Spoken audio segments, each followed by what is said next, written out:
of Diginomics, which explores the unintended consequences of digital trends from an economic perspective. And Alex has developed the widely cited Bitcoin Energy Consumption Index, which shows the total energy used by the Bitcoin network. Nice to have you with us, Alex. All right, next up we have Pierre Samatis. He's an expert in the crypto economy as well as in energy innovation and ventures. Pierre is a partner at Roland Berger. He heads up the crypto economy division, and he's also the co-head of energy and utilities. He's also an advisor to WisdomWise and DeFi companies, so certainly very qualified to be on this panel. And finally, we've got Vays, a crypto analyst, a derivatives trader, and you probably know him because he's a very popular YouTube personality. But he's also got some Wall Street experience, having worked for 10 years on Wall Street. He's also the producer of 3 big events, including Understanding Bitcoin and the Financial Summit. All right, guys. I'm going to hold these mics up very, very closely to your mouth. So, Bitcoin has been vilified for being energy unfriendly by the ESG movement. There are a lot of statistics out there, many citing that Bitcoin energy use is equivalent to the annual consumption of electricity of countries like Norway or Argentina, for example. But ever since the Bitcoin Mining Council has been established, there has been a move to go towards green use of energy with Bitcoin mining. And you could also make the argument that Bitcoin has in itself funded the investment in renewable energies. Adding to that, we've also got the recent proof of stake merge of the Ethereum network, and now that's brought into focus the fact that the proof of stake network protocol is much more energy efficient. So we're going to discuss all of these issues with our panels, and we're going to start off with Alex. Alex, you've, as we've said, developed the widely cited Bitcoin Energy Consumption Index. Your main point is that Bitcoin is just unsustainable from an energy perspective. So why don't we start off with you breaking that down for us? Sure. Well, I don't know if everyone in the audience understands the proof of work and proof of stake mechanisms. Before we get into that, we're starting off with a big overview of Bitcoin energy mining, and then we'll segue into proof of work and proof of stake, and then you can explain that to our audience afterwards. But I just want to start off with some of the statistics that you cite in your index as to why you think Bitcoin is so environmentally unfriendly. Well, you already mentioned that this network uses a lot of energy. Bitcoin network, as you mentioned, uses as much energy as a country like Argentina. And then we're talking about more than 0.5% of our total global electricity consumption, which is what this network represents. It's also more than half of all our global data centers combined. So everything, all data centers, legacy financial system, Google, Amazon, Facebook, the internet, everything that needs a data center. And then when you look at the carbon footprint associated with that, even though the network doesn't use renewables to some extent, we see that we can estimate the carbon footprint of this network to be in the range of like 60 million megatons of carbon dioxide a year. And for reference, that is also by itself as much as a country like Greece, and also more than what we are saving from deploying electric vehicles around the world. And that's just the energy using carbon footprint. People often forget that it's not just machines using energy, but also the machines themselves requiring a lot of chips and ultimately becoming electronic waste. So it adds additional problem there with the network putting out as much electronic waste as my own country, the Netherlands, produces in small equipment waste every year. And I think it really gets shocking once you look at what we get back from that. We see is that the Bitcoin network handles maybe 100 billion transactions a year. So as a result of the network footprint being pretty significant versus the network doing actually very little in terms of transaction volumes, the carbon footprints of a transaction can get quite extreme, and we can see that the carbon footprint of a single Bitcoin transaction can actually be larger than the per passenger carbon footprint of, you're taking a flight from London to New York, maybe Dubai. Right. Okay, Alex, I'm going to have both our panelists respond to that.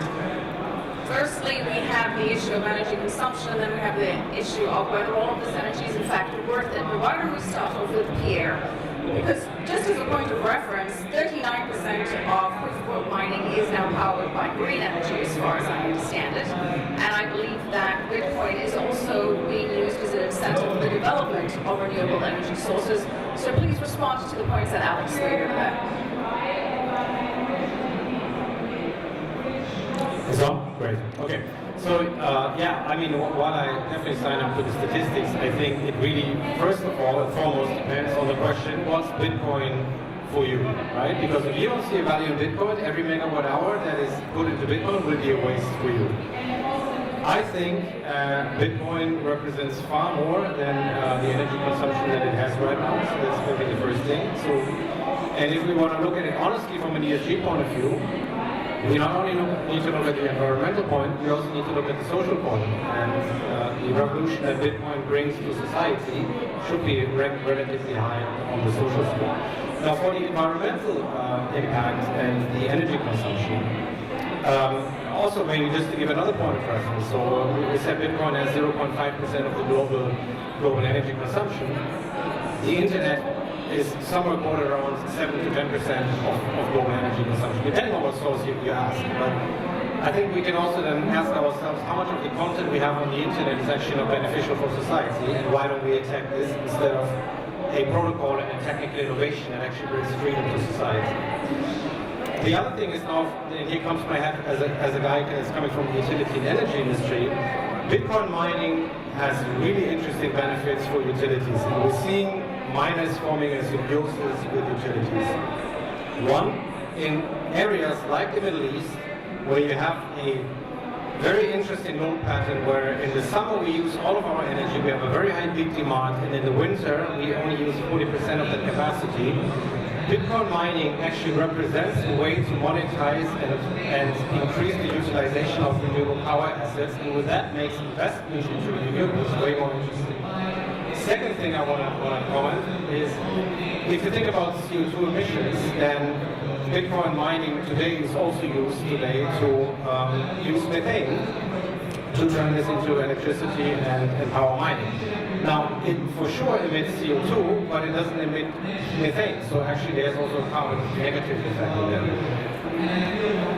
Well, a lot of points to break down over there, but I saw Toad sort of nodding in agreement when discussing whether we think Bitcoin is worth it for its societal value, for what it adds ideologically. So Toad, I'm going to let you respond. Sure. Again, there are two different sides to the discussion. One is whether Bitcoin is worth spending energy on. Ethereum has decided that their project is not worth spending energy on at all, and they decided to remove the only innovation of the 21st century from their blockchain. And as a Bitcoiner, that's great. I mean, you can go back to the way systems ran in the 1980s, and that's what Ethereum decided to do. I'm perfectly happy with that. And the other argument is, of course, the global warming, carbon footprint, whatever they want to call it. So I actually have two backgrounds. One of my backgrounds is Wall Street. Prior to that, I do have a degree in geology, and that's what I started out doing. So I have a little bit of background there as well. So on the front of the carbon footprint, I'll do that one first because that one is super easy. I think the most evil people on the planet right now are the ones pushing the ESG narrative. People like Klaus Schwab, organizations like the World Economic Forum. I think they are the true most evil people right now. They want you to swim over the Atlantic and not take a plane over while they fly in their private jets. And most of the climate science research is complete and utter nonsense, and it's just there for the money. So Bitcoin does only take up 0.5% of energy, which is actually nothing. Playing video games probably takes up 1,000 times more energy than Bitcoin does today. Drying your clothes takes up more. Multiple things take up more, but none of that even matters. Bitcoin represents such a unique asset. For the first time in human history, you can own an asset of value that no one can confiscate from you. You can own an asset of value that you can transfer to anyone in the world, and nobody can censor or stop that transaction. These are such powerful, freedom-creating technology that it doesn't matter how much energy is being spent on it. The more energy we as humans use, the better our life becomes. And the effects that it has on the planet are actually grossly over-exaggerated on the climate. I will agree that it can cause local pollution, and there are infinitely many more things that cause local pollution than Bitcoin mining. And as was stated, Bitcoin mining is such a competitive field. If there's any future innovation in true renewable energy, there is no better driver than direct capitalism of directly turning that energy into something of value. And most of the new energy mining facilities, they are using excess energy that is otherwise wasted. While Bitcoin uses 0.5% of energy, 20 to 30% of all global energy is literally wasted into the atmosphere and is doing nothing. All right. There's plenty of room for Bitcoin to tap into that. All right, that is quite a lot to process over that turn, and I can see Alex just dying to get in there and respond to some of the stats or facts or contentions that you made there. Again, let's wrap up this part of it and then focus on the proof of work versus proof of stake. But Alex, would you like to respond to some of the points that Tone made? I think that there were too many to respond to in a very short period of time. And in general, generally speaking, Tom was saying energy use is good. We can't use enough energy because it will help us flourish. The thing is, the more energy we use on our current planet, we have very limited renewable energy sources. The issue is we're going to be using more fossil fuels. Well, we do need to use energy. We're here to exist. We need to use energy. The question is the best way to use it, the efficiency of using it, and whether what we're using it for, we agree, is collectively beneficial to society. So, Alex, are you in general then advocating for a ban on all Bitcoin mining? Is that what you think is the solution? Sorry, what is it? Are you, in essence, advocating to ban Bitcoin mining, to end crypto mining, to end Bitcoin mining, or do you think that moving to proof of stake makes the energy use more worth it then? Well, we have just seen a live example of a network switching from proof of work to proof of stake, which was in Ethereum just a couple of weeks ago. And the effect of that in terms of energy consumption and savings is indisputable. We have seen that the Ethereum network has reduced its energy consumption by at least 99.5% and probably closer to 100%, which is pretty amazing considering you're upgrading just a very small part of the software. The use of Ethereum hasn't changed. If you're a user of Ethereum, you can use it in the same way as before. If we would put proof of stake in Bitcoin for the user, people would barely notice. They would still be able to use Bitcoin in the same way as they did before. Though, of course, there would be a different security situation in the background, which is debatable, but at the same time, people often forget that proof of work by itself is also broken, even if you ignore the environmental side. All right, there are arguments to be made about the centralization risk of proof of stake, but let's have Pierre respond to that. To Alex's point, yes, the Ethereum merge did show that you can operate the protocol using 99% or some statistic close to that, less energy. So would the solution be moving to proof of stake here?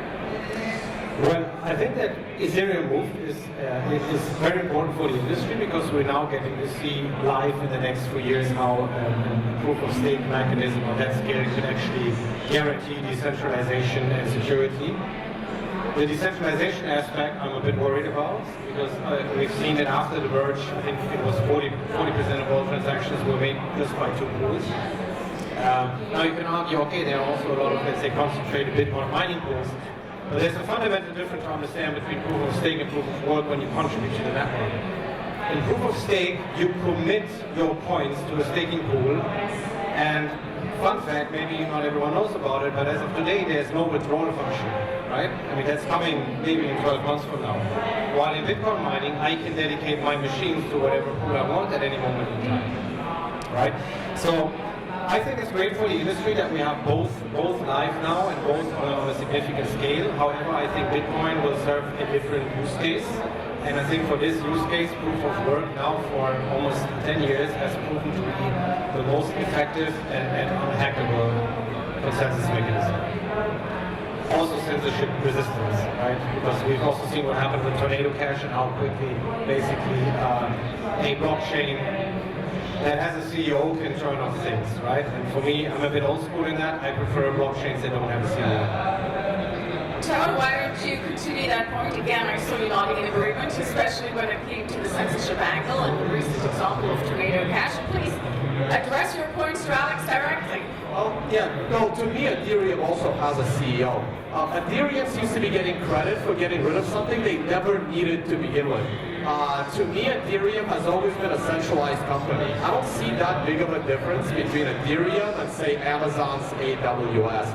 I've always saw Ethereum as a centralized company, the Ethereum token as the stock and the security of that company. I find their decentralization claims somewhat ridiculous, and they proved it in 2016 when they reversed possession of tokens due to the DAO hack. So there is no decentralization in Ethereum in my view of the situation. So they don't need mining at all. They never needed it, which is the only real innovation that made Bitcoin possible. This is why I see Bitcoin as the only decentralized blockchain there. And if you don't need decentralization, then you don't need mining. Ethereum never needed it. Alex, respond to Toad's point that essentially moving to proof of stake, if I may summarize, is antithetical to the whole ideology behind Bitcoin in the first place. Well, I mean, centralization has been mentioned quite a few times now, and I think this is a key thing when it comes to blockchain or digital assets, because the whole point of these systems is to be decentralized without the single actor having control over the network, because otherwise we could just skip the entire thing. I think that is something everyone can agree on. The thing is that if you're presenting Bitcoin and proof of work as the only way to run a properly centralized network, I think you're missing the point that the Bitcoin network by itself is actually very centralized. If you look at the current situation of the Bitcoin network, we see that there is a tremendous incentive for the miners in the network to cluster together, simply because they're all looking for the same cheap energy sources, which also tends to drive them to the same locations. So we are seeing large physical clusters of mining devices, which also means that that's a level of centralization that can ultimately present a risk to the Bitcoin network. And even though it hasn't really been abused over the past decade, it doesn't mean that that risk is not there. All right, Pierre, what do you say to that? That the idea that Bitcoin isn't really that decentralized, given you have clusters of several mining companies or miners that challenge that thesis? Well, I think while Alex is for sure right, saying that the industry matured in a way that you have a lot of large mining players that are professionally running it, and for you and me, it would be very hard to just get into the game without joining one of these. I think Bitcoin mining still offers a lot of flexibility, and this is what I meant. We can switch mining pools every minute we want. I think it was 1.5 years ago we had this narrative and concern that Bitcoin mining is dominated by China. Right? I mean, as soon as China banned Bitcoin mining, you saw how mobile the industry was. Everything moved to Kazakhstan in no time, then it moved into the US. So I don't see this centralization point in the same way as I would see it now with let's say, Ethereum in that case. But let me also add one more thing, because for me, proof of work should be the main consensus mechanism for Bitcoin, because it has its clear benefits in terms of security, and especially all the benefits that were mentioned here can, from my point of view, as of today, only be achieved with proof of work. There are a lot of other use cases for the technology and cryptography out there where I don't think you need proof of work, right? And here I agree with Alex. There are a lot of things when it comes to kind of smart contracts and metaverse applications where a proof of stake chain would absolutely fine. But if we talk about Bitcoin as the only censorship resistant assets, then I yet have to see that proof of stake would work. Given, though, Tone, that we do have a very strong ESG movement, one which you have made very clear your position on, you and Peter Thiel, who says that it's equivalent to the CCP, the Chinese Communist Party, Yes. in a way of imposing an ideology. That again is a topic for another time. But the reality is we do have a very strong ESG movement. There is more institutional investment interest in Ethereum, for example, because it's now moved to proof of stake, and there is a bigger push towards blockchains or protocols operating on proof of stake. Do you see that as a trend going forward, assuming Bitcoin remains as is? Do you see that going forward for future blockchain protocols, that they now succumb to the ESG, environmentally friendly narrative, and we see a shift to proof of stake in the crypto world at large? It's possible because most of the things being built on top of blockchains do not need decentralization. So it is totally possible that they would remain on top of Ethereum. Though to me, Ethereum poses a lot of technological risks for projects.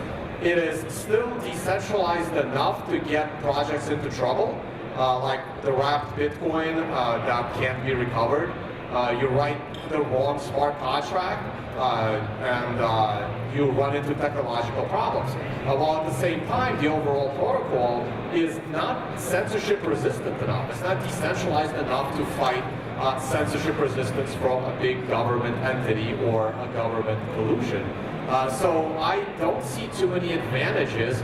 If you don't need decentralization, you can do your protocol on a completely centralized platform, again, like an Amazon. And if you need decentralization, there's already second layer solutions on top of Bitcoin, like the liquid sidechain that you can write your smart contracts on top of. There's just very few people writing contracts on these sidechains because their pool of investors, their pool of speculators is now Bitcoiners that are less likely to be separated from their Bitcoin than someone holding Ethereum with a project on top of Ethereum. One quick word on decentralization in general. To me, mining centralization does not define whether your project is or isn't centralized, decentralized. To me, it's a triangle.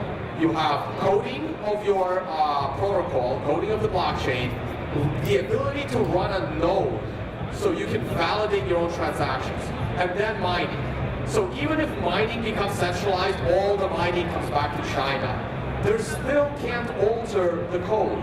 They still can't force nodes to adopt what they want to mine. So even if mining becomes centralized, it doesn't mean the whole becomes centralized. But in projects like Ethereum, you can't run a node. It's almost impossible.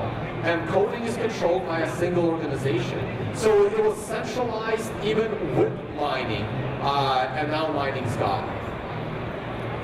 Alex, Tone mentioned the second layer protocols like the Lightning Network. They are increasing the efficiency of Bitcoin. For example, a single Lightning transaction is now, I believe, equivalent to the energy usage of sending 9 large emails. So there is movement to reduce the energy use from a transaction perspective as we shift to second layer protocols and as they're being developed more efficiently.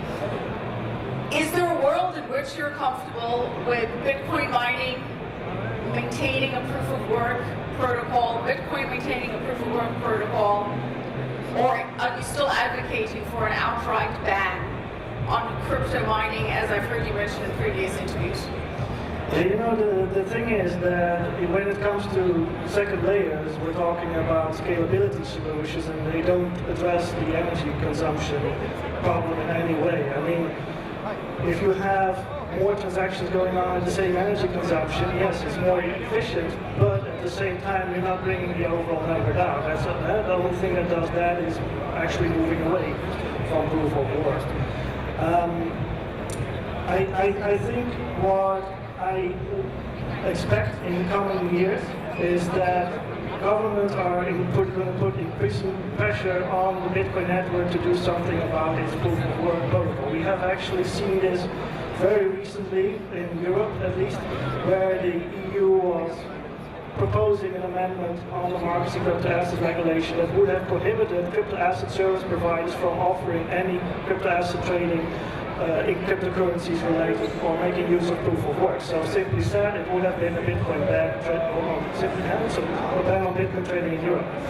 And I guess that Bitcoin, as a result of that, even though this proposal was not accepted, it is going to be in for its first massive test of being censorship resistant, because all the entry points for Bitcoin are regulated exchange platforms, and governments, if they want to, can cripple the Bitcoin trading market by quite a lot, which would of course put a lot of pressure on the community to give in to the demand to get rid of its proof of work token. We have actually seen a question just posted 2 weeks ago in response to the Ethereum merge. It was posted in the European Parliament to the European Commission, and the question said, hey, we see Ethereum saving a lot of energy consumption. Why aren't we doing the same thing in Bitcoin? We saw comments by the European Central Bank stating we are banning internal combustion engines in cars in the next decade. Yeah. How, in what kind of world are we going to stop or ban internal combustion engines in cars, but not do something about proof of work in cryptocurrency? So I think it's very likely that this is going to result in adverse regulation on proof of work based crypto assets at some point. And yeah, and that is, in my opinion, that's going to be the first major test for Bitcoin for its censorship resistance. Pierre, to Alex's point, are those who are in the proof of work camp essentially fighting a losing battle here? Well, I don't think so. While I agree, I mean, just looking at how regulation is tackling the entire crypto space, and unfortunately, some of the regulatory, let's say, proposals you see, particularly coming out of Europe, they don't seem to really understand the technology and the possibilities when they go for a ban of Bitcoin and so on. So I think it's absolutely possible that we're going to see adverse regulation. I'm 100% in agreement. That's already what we see on the horizon, but I think it will be only certain regions, and these regions will then unfortunately regulate out innovation. I think that other regions, for instance, like the Middle East, will very much embrace proof of work mining. We're going to see that in the next years. We're going to hear something about it in the press for sure. And why? Because it's beneficial for the energy system. Because in a climate like this, in an energy setup like this, you are actually able to mine Bitcoin 100% CO2 neutral.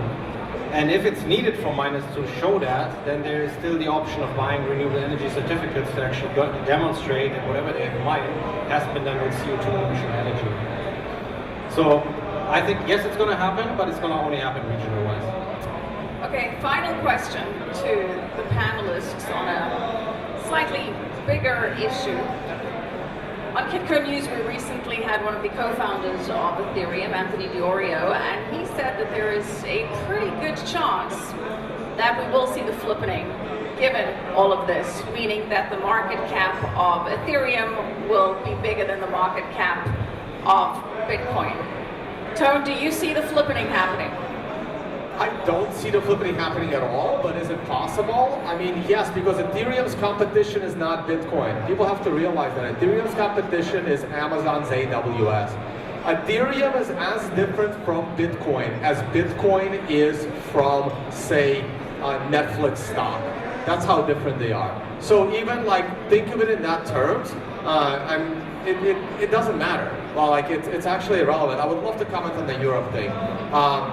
Western Europe can barely keep their own lights on right now, and they're the ones that are dictating to the world what we're supposed to do with energy. Europe needs to come to grips that they are no longer able to tell the world what to do. And we're witnessing that transition right now. So it's just not going to happen. Like Bitcoin is here to stay. Mining is not going anywhere because that is the innovation. It's like stopping candles, and just think about it.